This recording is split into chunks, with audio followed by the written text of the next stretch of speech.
पवित्र जन्माष्टमी नीति नियादा ढंगरे पालित होता है भद्रक आदरी पीठ बाबा आखंडलमणि मंदिर में।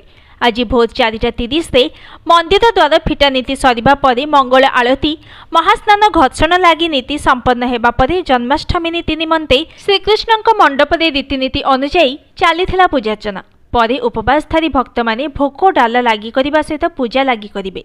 संध्या समय एक खंडिया हरिवंश महापुराण पाठन करा सहित मध्य रात्र घंट कीर्तन सहित भगवान कृष्ण को एक रौप्य विमान रे सेवायत माने बाबा मंदिर को आनिबा परे सेठारे लुचि रहितबा उग्रसेन भगवान को बाट ओगाळिबा नियारा दृश्य रही थाए, जहाकू देखिबा पई बहु भक्तंकर जनसमागम होइथाए बाबा मंदिर परिसर रे।